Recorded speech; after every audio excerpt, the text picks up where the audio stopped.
If you're on SSDI, on disability, I have a really important announcement for you. Looks like there could be a big change. So according to this, Trump's disability cuts could hit his own voters the hardest. What does this mean? Well, I'm going to let you know exactly what this means for more than 8 million Americans as they rely on Social Security Disability Insurance, also known as SSDI. Give you the latest update with that and give you some other important updates as well. Before I dive into the main content, if you appreciate these Social Security updates, hit the like button and subscribe to the channel for more updates like this. So, Trump's disability cuts could hit his own voters the hardest, which means it would hit every voter, every American the hardest if you're on SSDI. What does this mean? If you're on SSDI, it's really important to pay attention here. Got some important updates. Also, if you know anyone else on SSDI, share this video with them. It's a lot of crucial information. I'm going to go over this article. First, take a listen to this video clip right here. The Trump administration is proposing changes to Social Security disability benefits that will make access to those benefits significantly harder, according to new reporting from ProPublica. One change would be to update the job listings used to determine whether a worker has the skills to do another, less strenuous job instead of receiving assistance. Another change would almost entirely remove age as a criteria for eligibility, putting the applications of older workers in the same pool as younger workers. If adopted in its current form, ProPublica reports that as many as 1.5 million Americans could lose eligibility over the next decade, and workers in Republican-led states will be hit the hardest. Joining us now, ProPublica reporter Eli Hager. Eli, thanks for joining us. Let's start small. Tell me about one of the people you interviewed for this story and how these new changes might affect him. Sure. I interviewed somebody named Christopher Tincture, who's a 55-year-old in rural Arkansas. He's been a working person his whole life. He started out his working career working in coal mines in Kentucky and West Virginia. And he's worked at Walmart, and he's been a long-distance trucker and all these kinds of jobs. He eventually lost, through some of his work that he was doing at a wastewater facility, he lost his leg and is probably going to have to lose his other leg. And he qualified for disability benefits in part because he's 55, and eligibility is, in the current system, increases when you're in your 50s. It makes it a little bit easier to get benefits because you've been through that lifetime of work, and it's harder for you to switch careers at that point. So the Trump rule would change that system of eligibility increasing by age. So if there was also a less strenuous job eligibility requirement, would Tincture then have to apply for jobs that would be, I guess, less of a burden on him in terms of mobility? Right. So two things would happen. Number one, somebody like him, I can't say what would happen exactly in his case, but somebody like him with that experience, their age would no longer be taken into account. So they would be treated the same in the disability adjudication as a 20-something.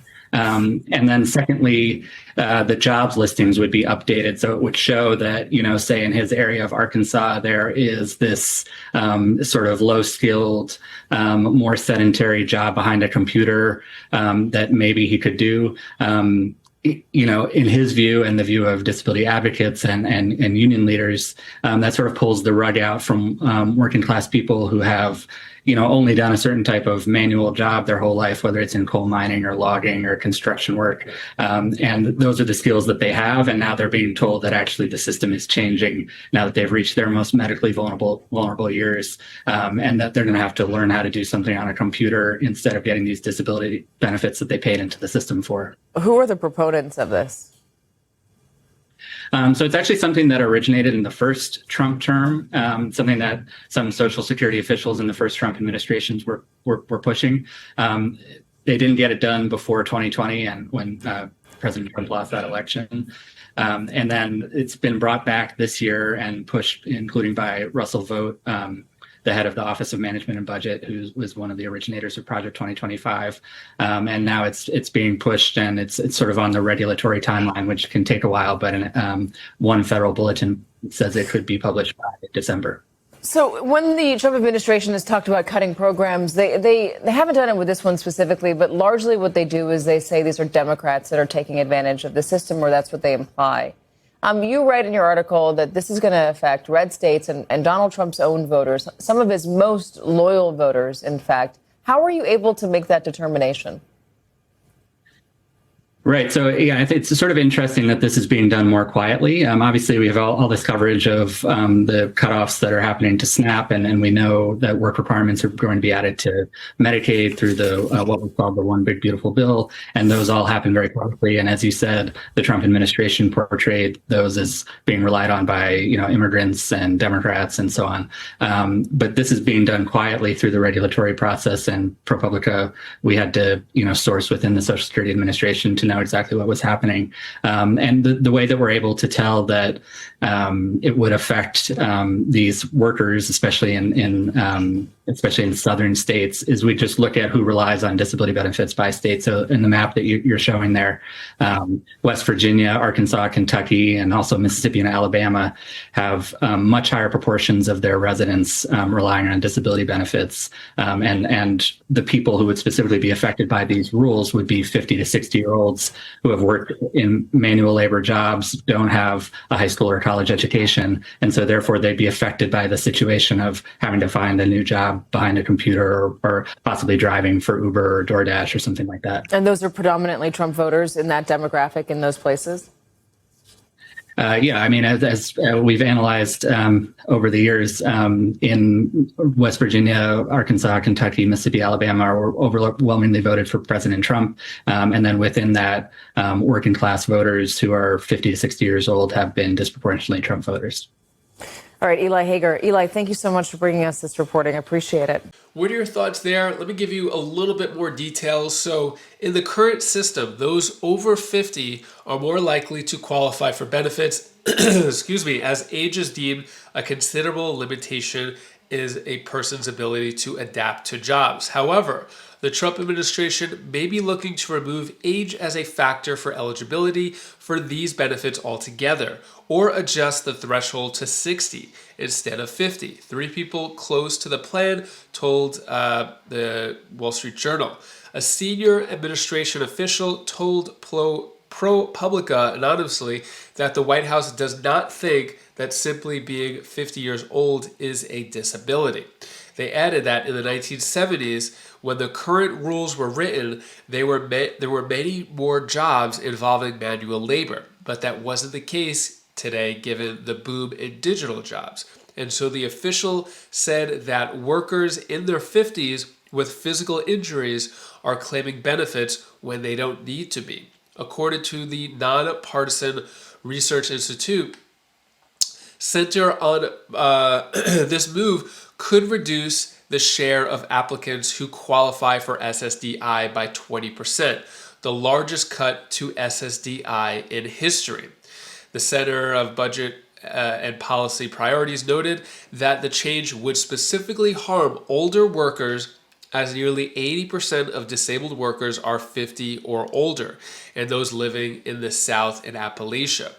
States that are particularly reliant on the benefits include Arkansas, Kentucky, West Virginia, Mississippi, and Alabama, and other red voting states, and therefore Trump's own voters, according to data collected by the center. It said that this is because these states have higher proportions of workers who have fewer years of formal education and more experience working in physical jobs like manufacturing or mining. So, really curious, what are your thoughts here? If someone is disabled or can't do any manual labor, 50 or older, should they collect SSDI? Should they work a digital job, as this is what the White House is sort of hinting at, that just because they're 50 and disabled that they shouldn't collect a check, that they should work a digital job instead of a mining or physical labor job. This is according to the White House. What are your thoughts there? Do you agree, disagree? Also what they said is that older recipients losing eligibility for SSDI benefits could be higher than the overall 20% reduction at a 30% reduction. The Institute also reported that this could mean older workers may have to claim early retirement benefits, reducing their lifetime income by up to 30%. So I'm really curious, where do you stand on this? Even if you're not on SSDI, what do you think about the qualifications here? I think it all depends on a person's ability. If they're not able to work, how are they supposed to get a job? But I guess with the digital economy, I guess the White House is saying find a digital job instead. What if you don't have internet or a computer, right? How does that work? Anyways, that is all the news that I have for you today to hopefully cheer you up a bit. Here's my daughter Bella's tip of the day. Hi guys, this is Bella's tip of the day. I want to tell you that you could be anything that you want in the world. You could be, for example, you could be a veterinarian, take care of dogs, help dogs, or you could be a nurse. And you could help people, or you could be a doctor, or you could be like anything as you want. You are your own self. You could be whatever you want when you get older. If you're older. Bye, that was Bella's tip of the day. Trump's $2,000 tariff dividend checks could be a reality, but it all depends on the Supreme Court. But even if the Supreme Court strikes down the tariffs, there's still another option to have tariffs, which gives you a higher chance of getting that $2,000 Trump stimulus check. Give you all the details plus video footage in this video over here, so click that now and I'll see you in that video. Take care, be safe, thank you for watching.